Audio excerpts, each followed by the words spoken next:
مشہد عاشق سے کوسوں تک جو اگتی ہے حنا، مشہد عاشق سے کوسوں تک جو اگتی ہے حنا،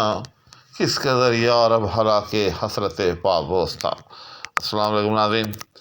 تو وہی غزل جس کا مسئلہ آپ کی خدمت میں اس سے پچھلی ویڈیو میں پیش کیا جا چکا ہے، یعنی شب کے وہ مجلس فروزے، شب کے وہ مجلس فروزے خلوت ناموس تھا، رشتہ ہر شم خار کسوت فانوس تھا۔ تو اس کا اگلا شعر لے کر میں آپ کی خدمت میں حاضر، اور بلا تاخیر اس کی جو ہے تفہیم کی طرف بڑھتے ہیں۔ سب سے پہلے اس کے میں موجود مشکل الفاظ کا ایک جائزہ لے لیتے ہیں۔ مشہد، یاد رکھیے گا یہ ایک بڑی علمی سی بات ان احباب کے لیے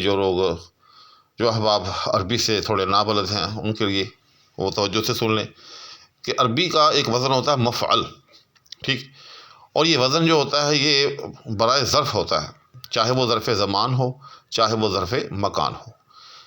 تو مفعل کے وزن پر جو بھی جگہ ہوگی، اس کا مطلب یہ ہے کہ وہ عمل جو ہے وہاں ہو رہا ہے۔ مثال کے طور پر جیسے مشرق، سورج کے طلوع ہونے کی جگہ، مغرب، سورج کے غروب ہونے کی جگہ، مذبح، جانور کے ذبح ہونے کی جگہ، مقتل،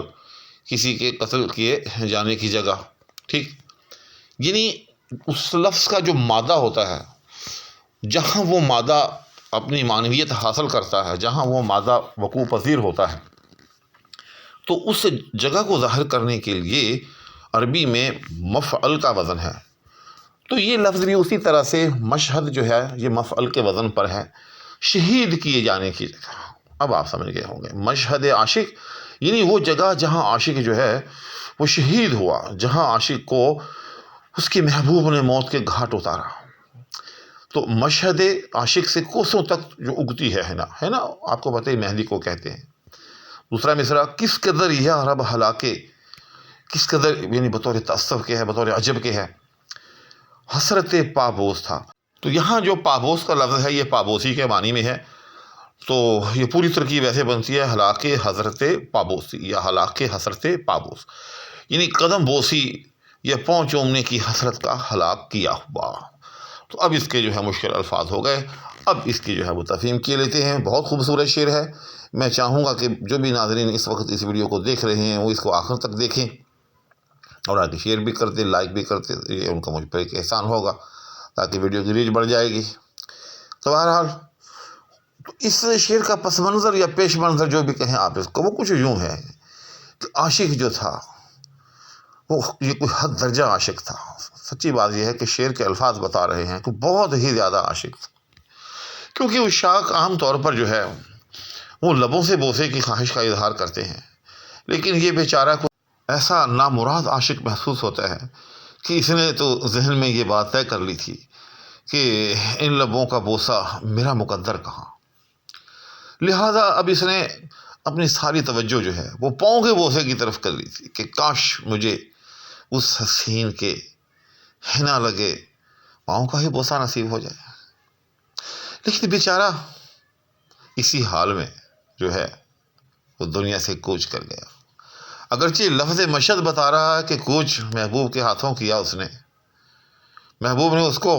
شہید کیا،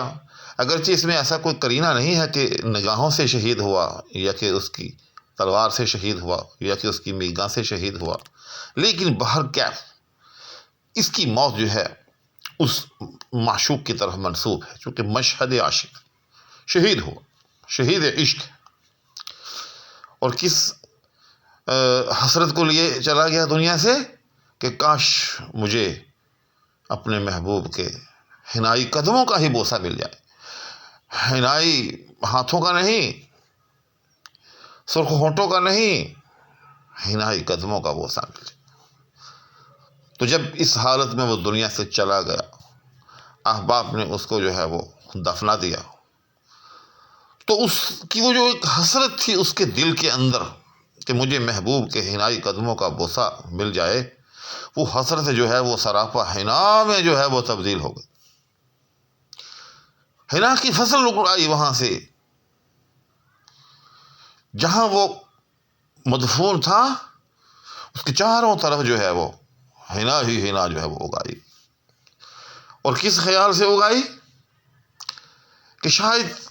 یہ حنا جو ہے میرے محبوب کے قدموں تک پہنچ جائے، اس طرح سے مرنے کے بعد میری آرزو جو ہے وہ پوری ہو جائے۔ وہ بڑا ایک معروف شعر ہے اس حوالے سے کہ برگے حنا پہ لکھتا ہوں میں داستان غم، برگے حنا پہ لکھتا ہوں میں داستان غم، شاہد کے رفتہ رفتہ لگے دل ربا کے ہاتھ۔ تو یہ شعر بھی یوں سمجھیں کہ اسی کا ایک طرح سے عکس ہے۔ وہ شعر جو ہے وہ ہاتھ کے بارے میں ہے کہ برگے حنا پہ لکھتا ہوں میں داستان غم، کہ میں حنا کی پتی کے اوپر جو ہے اپنی داستان غم رقم کرتا ہوں، شاہد کے رفتہ رفتہ لگے دل ربا کے ہاتھ، کہ یہ حنا کا پتا جو ہے یہ چلتا چلتا چلتا شاید محبوب کے ہاتھ لگ جائے، اور اس ہاتھ لگنے میں بڑی معنویت ہے۔ ہاتھ لگنا کسی کو حاصل ہونا، کسی تک پہنچنا بھی شمار ہے، اور یہاں جو ہے باقاعدہ باضابطہ مہندی کا جو پتے ہوتے ہیں، مہندی کے پتے، وہ تو ہاتھ پر جو ہے ویسے ہی لگائے جاتے ہیں۔ تو ایک اضافی بات درمیان میں آ گئی۔ تو بالکل اسی شعر کی طرح یہاں بھی یہی سینیریو ہے، کچھ ایسا ہی منظرنامہ ہے کہ عاشق کا جو مزار ہے، عاشق کا جو مشہد ہے، اس کے چاروں طرف جو ہے وہ حنا اگائی ہے۔ کیوں اگائی ہے؟ عاشق کی خواہش جو ہے،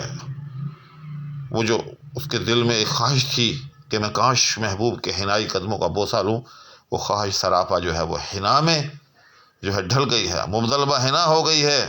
اور حنا کی فصل جو ہے وہ چاروں طرف اگائی ہے کہ شاید کبھی یہ فصل کٹے اور بکتی بکاتی محبوب کے قدموں، محبوب کے شہر تک پہنچے، محبوب اس کو خریدے اور اپنے قدموں پر یہ مہندی لگا لے، اور یوں مرنے کے بعد میری آرزو جو ہے وہ پوری ہو جائے۔ اب دوبارہ اس شعر کو دیکھیں کہ مشہد عاشق سے کوسوں تک جو اگتی ہے، یہ لفظ کوسوں تک کا جو لفظ ہے اس میں بڑی معنویت ہے، یعنی دور دور تک۔ ایک کوس جو ہوتا ہے وہ تقریباً 1.25 میل کا ہوتا ہے، بعض جگہ 1.5 میل بھی لکھا ہے۔ تو ذرا اندازہ لگائیں کہ ایک قبر ہے، ایک مزار ہے، اس کے 1.5 میل کے ریڈیس کے اندر، اس کے 1.5 میل کے دائرے کے اندر، بلکہ کوسوں کا لفظ ہے، 1.5 میل تو ایک کوس ہو گیا نا، کوسوں، اب اس میں بہت سے کوس ہو سکتے ہیں، 10-20 کوس ہو سکتے ہیں، یعنی پورا ایک علاقہ جو ہے عاشق کے مزار کے ارد گرد جو ہے وہ مہندی سے بھر گیا۔ پھر غالب کہتا ہے کس قدر یارب ہلاکے حسرت پابوس تھا، کہ بیچارہ قدم بوسی کی حسرت کا کیسا مارا ہوا تھا، ہلاکے مارا ہوا تھا، یعنی دل میں یہ تمنا لیے، یہ حسرت لیے کہ کاش محبوب کے قدموں کا بوسہ نصیب ہو جائے، وہ دنیا سے گزر گیا، اور اب اس کی یہ حسرت سراپا حنا میں متمثل ہو کر چاروں طرف کوسوں تک جو ہے ایک فصل کی صورت میں نظر آ رہی ہے کہ شاید کسی طرح اب یہ فصل جو ہے حنا کی یہ کٹے اور پھر بکے، اور بک کر اس ستم گر کے شہر میں پہنچے، پھر وہ ستم گر اس کو خریدے، خرید کر اپنے پاؤں پر لگا لے، یوں اس عاشق کی جو حسرت پابوسی ہے وہ مرنے کے بعد بھی پوری ہو جائے۔ تو ناظرین، بڑا لطیف اور بڑا پرلطف شعر تھا، مجھے تو بہت اچھا لگا۔ یہی وجہ ہے کہ مجھے اس کی تفہیم جو ہے وہ کرتے ہوئے یا تشریح کرتے ہوئے بڑا لطف آیا، اور مجھے یقین ہے کہ آپ احباب کو بھی بہت لطف آیا ہوگا۔ اسی کے ساتھ دعاؤں کی درخواست کے ہمراہ اب آپ سے اجازت چاہوں گا، اپنا بہت سا خیال رکھیے گا، اللہ حافظ۔